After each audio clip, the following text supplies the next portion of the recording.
Hey buddies, welcome to AmassGames. My name is Simon. This is the game Yes. This is the second edition from 2007 by Rio Grande Games and Yastari Games. This has been designed by Cyril Jumaj, who I think is the founder of Yastari Games, but do check out my comments in YouTube and description in case of any updates. So here we are. This is the wonderful city of Yes. In remote times, King Gradlon had the magnificent city of Yes erected for his daughters, the Hoot, and that's the Hoot, I think, gargantuan sea walls protect the cities from violent waves, and the Hoot decides to make Yes the most powerful place in Brittany, thus use displaced dragons to seize merchant ships loaded with jewels which sailed in the open sea. So we're looking to basically get various gems which will be increasing in value. I'll show how that works in a second. You can get variable player powers. You can basically get things that can mitigate stuff too. And you have a bag of these too. So up to 4 players, we can actually play 5 and 6. Most recently I played as a 2, which is a variant, but it is highly recommended to play as a 4. So on your turn, you are going to be playing out columns, these discs. There's numerous of each type. And as you can see, they're blank on one side, but they have a value from 1 to 4 on the other. And there's also a 0. And you'll be placing them out like you place one there and not going to show the other person or people. And one's going to go that side because you're going to hide them behind a little vanity shield here. And you're going to keep on doing this over 4 rounds. Now, for some reason, my version, or this version here, does not come actually with a token. So I'm using a spare token to mark the amount of rounds. And you're trying to amass the most gold and win the game by having the most gold, representing web points. So what can you do in this game? Well, we have the market, which is over here. We have the city over here too. And there's various things that we're looking to do. Let's talk about the city. We happen to have the port areas. I'll show you them in a second. We have the commercial area and we've got the palace area. So let's start off with the port area. You're going to shuffle up this deck of cards and place out 3 cards. It does vary depending on the number of players, but 1, 2, 3, and this is basically showing you how many of the gems there are. Now you can see these are small, you can see these are big. This represents basically if you have the most in this port area. So 1, and then reveal it, and I've got 4. If I happen to have the most, then I'll be getting myself either 2 gems, which are blue, 1 green, and 1 red. I have a pick of any 2 of those items. So I can have the first pick, so maybe I want a green and a blue. There's still 1 blue, 1 red left, because remember, the large thing represents 2 of one colour. The second player can pick red, and means the third player maybe only got a choice of green left if the first player took 2 blue. But again, that first player doesn't have to take 2 blue. They could take 1 blue and 1 red. But you don't put gems on them. You could put gems on them, but you don't have to. And you're going to resolve it for the other areas. Now, what about tie breaks? Tie breaks are massive in this game. You're going to shuffle up these cards. Like I said, they go 1 to 6 because you can play it with more players. We're going to shuffle these up, and everyone's going to start off with 1 initially. A higher, well, that is a better card than, say, a 3. And what's going to happen is that's going to determine tie breaks. So if we happen to tie, then the person with 1 can go first. But before we do that, we are going to start off with actually trying to determine which turn order we want to take. So what we're going to be doing is you've got 11 cubes out, 11 cylinders. And what we're going to be doing is laying out the respective stuff. So you've got a 4, a 3, a 2, and a 1. And as you can see, 1's just an extra card. And what you're going to do is starting off with whoever randomly starts off with that first player is going to determine and say, I don't know, I'm going to go for this one. And then someone else is going to place their stuff up, you're going to reveal, and then you're going to see. So I might actually have done worse, and maybe the person who happened to be a different colour had a 3 and they managed to go first. Then they're going to take, who knows, this position and go last. Or they might go this position and go first. Advantage of going first is you're starting to claim a certain area. You're saying, hey, I really want this area when we do claiming. Or maybe you want to place something and go last. The reason for going last is then you're reacting. And generally speaking, you want to react. Otherwise, you might be maybe wasting your time. So that is the port. Again, you're going to finish that round playing with the port stuff and they're going to go away. But there are other places you can go. So you can choose to go over here. This is represented, as I said, by the palace. And what this basically does is lets you be mysterious and influential people that live in those city palaces, and you can obtain the majority by basically adding the values to the thing, and you're going to win a character. So you're going to win one of cards like this, and again there's 3 available that you could be winning. Again, 3 different zones, maybe 4, or then depending on the number of players. And in this case, what these represent are various things which you might want to check in the back of the book.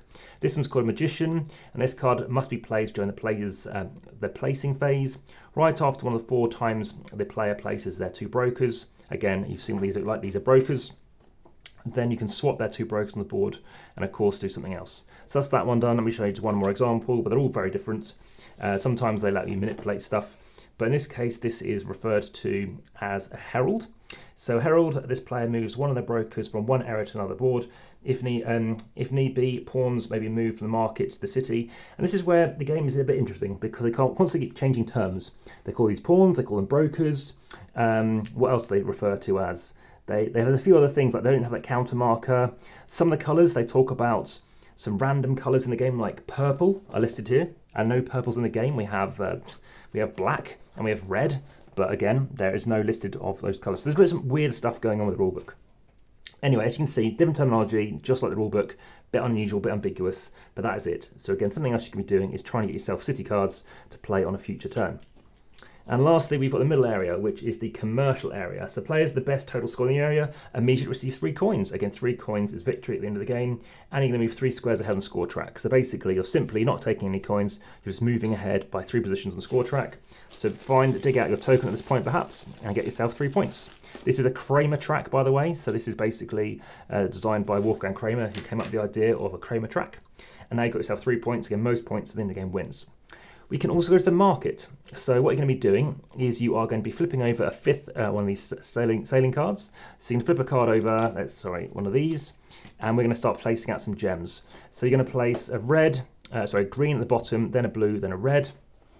It doesn't really matter the order, but you're placing those gems out, and then what's going to happen is if you want to, you can try and claim those gems, because at the minute, well, it depends, but at the minute things don't look much different than anywhere, but you might start thinking, well, maybe you want to bump up, I don't know, green, maybe you want to bump up something else. So I'll show you how that works in a second.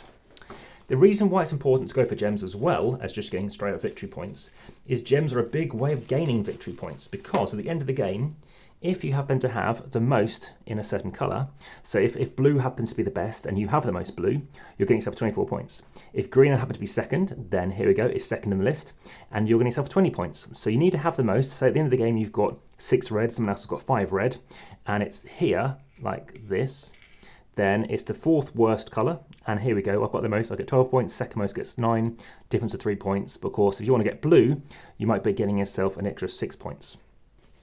So these come out here, and I might want to place my cylinder here, maybe face down, maybe face up, and it goes here. Sorry, they come over here. And over here, I'm getting myself, again, majority currently, and if someone else tries to beat me, but imagine I had the majority, I'll be taking that token.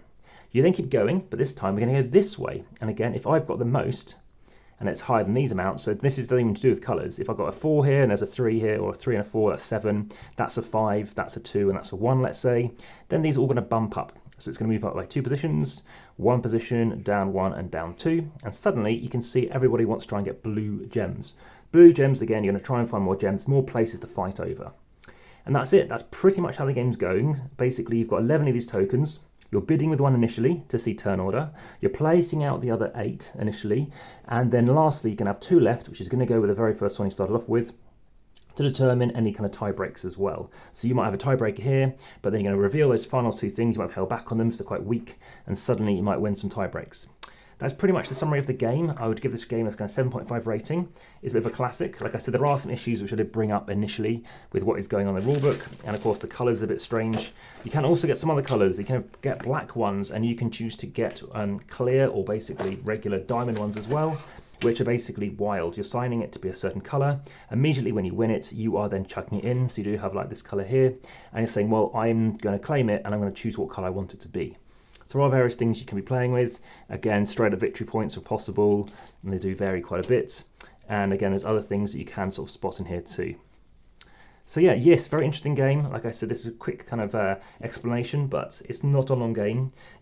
Duration is like 1.5 hours to 2 hours, but in terms of explanation, it's not that difficult. You're basically placing out cylinders one face up, one face down. If you don't like bluffing a game, you might not like it because everyone's got the same values. I think there are 4 1s, 3 2s, 2 1s, and a single 4, and of course there's a 0 2. So you can deliberately place something in a place you don't really care about. Again, shuffling up the cards can vary things a bit too. Keeping an eye on the market is important as well. Any errata, any updates, as always, do let me know in the comments of best on YouTube. As I mentioned, like, subscribe, hit the notification bell. But remembering, you are going to get points at the end for obviously having the most. Black as well, if you claim black, the more black the better. And there's other things, there's variants to the king's favour, etc. But as you can see, you're placing out various things. You can be getting stuff here too. If ever you place out something over here too, only one space can take one of these spots, then you're going to get yourself a coin or basically a point immediately as well. But yeah, it's a classic game going on here. Hope you found this one of interest. Check out my playlist for how to set up, play and review, and various other playlists too. Thanks very much for watching, but for now, back to the table.